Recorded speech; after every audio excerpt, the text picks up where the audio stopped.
Money. Who needs it? I think everybody needs it. Everybody wants it. Everybody needs it. But how much money do you really need? This is as I'm, in my life transformation process. It's occurring to me more and more that money is not the end. It's not the end all be all. It's the means to the end, but it's not the end in itself. And actually, it can be a great detriment and a great barrier when you start thinking of it as the end. And even if you think of it as a means to the end, it can become a barrier. So, for example, I'll just use an example from my own life. It's kind of why I'm making this video. I've been thinking about it.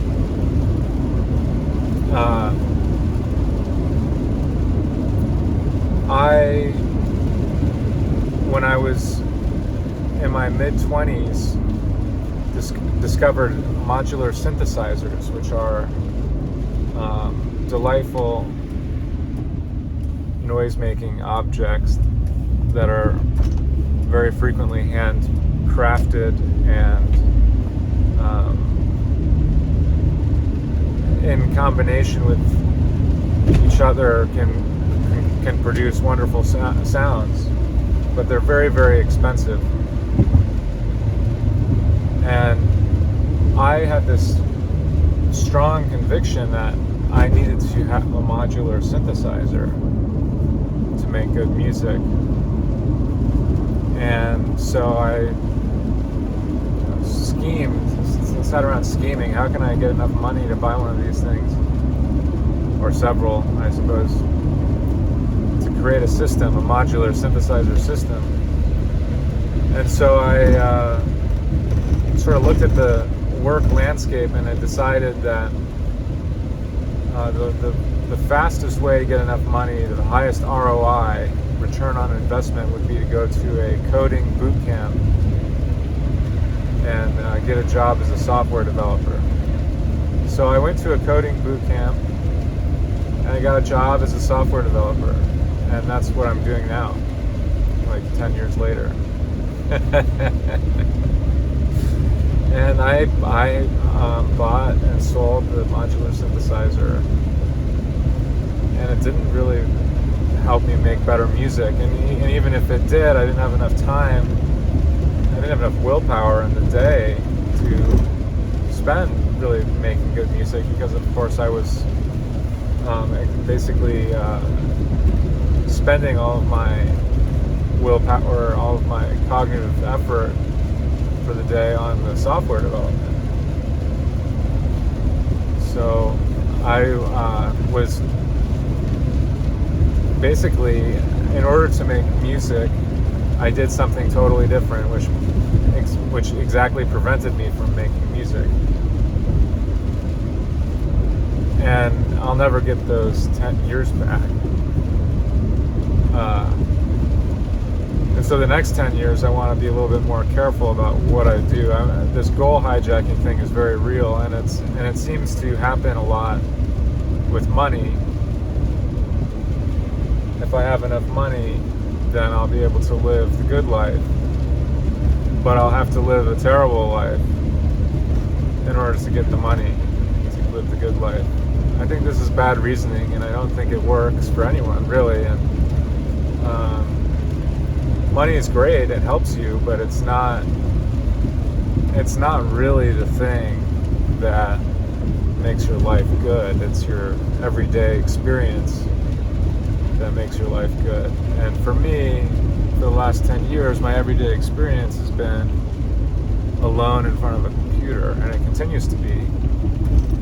And that's got to change. That can't go on forever. I can't live this way forever. So yeah, it's like, what can you do in your life? Like, what kind of a life can you create which the daily experience of living it is a joyous one? Now, I don't want to, don't get me wrong, like my job is great, actually, and I have a lot of autonomy, and I'm able to sort of use and cultivate a skill, and it's clear to me what the value of it is. You know, I'm very fortunate in that I work with great people, and I get to work on projects that are not frivolous. You know, I'm not working on frivolous sort of nonsense or evil projects. You know, I mean, there's like a lot of evil stuff happening on the computer. You know, I'm not working on that stuff, and I'm very grateful not to.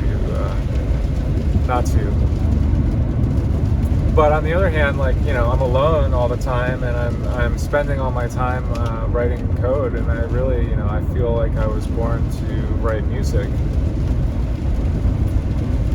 And had I just said, you know, no modular synthesizer for me, I'll just play the instruments that I have and just focus on making the best music I can with them, who knows what my life would look like right now. I mean, it's possible I would be pining after the life I'm currently living.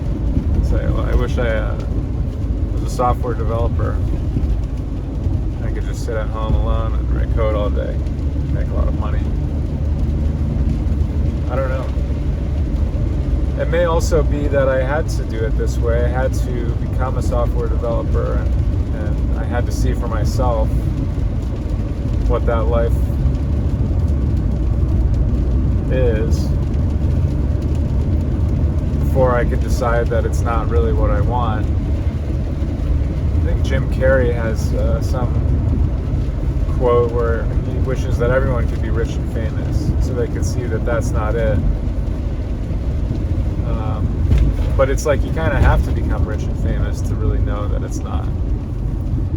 I feel pretty lucky that I don't have a strong urge to be famous, but I do have champagne taste. I like really nice things.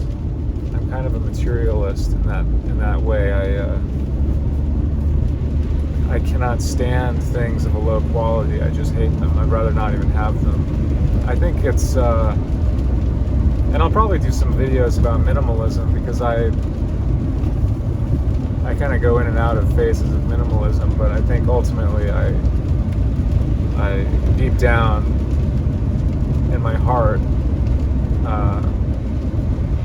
am a minimalist, and that part of me sort of was constantly fighting the more base desire part of me, which wants more and all that.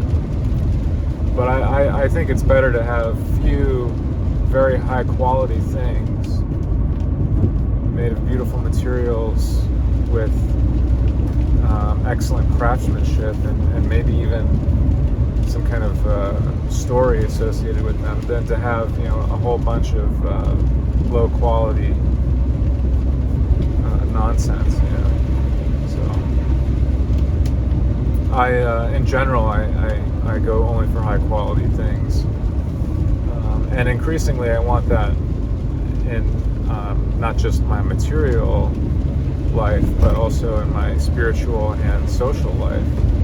I think in relationships especially, I've kind of settled for really pretty low quality relationships, people that don't really resonate all that much, and I've sort of gone for that in the name of having a relationship, you know. But I think increasingly I would rather not have the relationship than have anything less than a fully resonant one.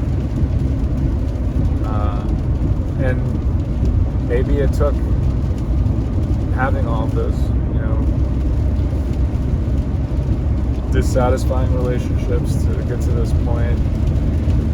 When I was in college, I took a lot of classes on religion, and in particular the Buddhism classes really resonated with me. And there's a fellow on YouTube called Bhikkhu something. I can't remember. It's like Polly, I think.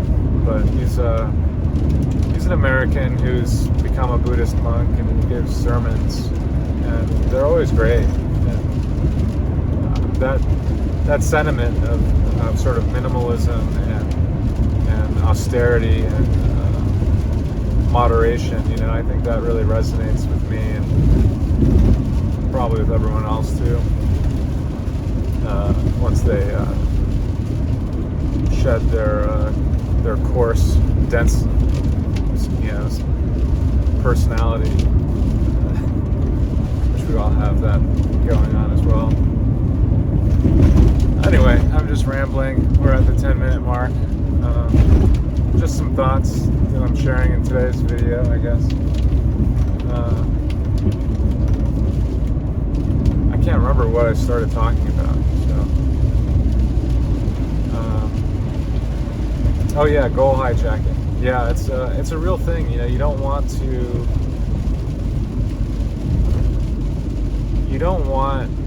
your life to be in service. You don't want to live your life in service of another life that you can't actually live. So you can only live the one that you're living. It's like you only have your own direct experience. And so if you're sacrificing your own direct experience in the name of another experience that you could be having, that's a little bit foolish. Now, this is not I'm not advocating, hedonism and instant gratification. There are sacrifices that we make in the present for the future. But I think that those should be integrated into the lifestyle that you want, because at the end of the day, you only had that day, right? Like it's I guess, like, the way I put it is, if you want to be healthy and eat good food, you should enjoy being healthy and eating good food.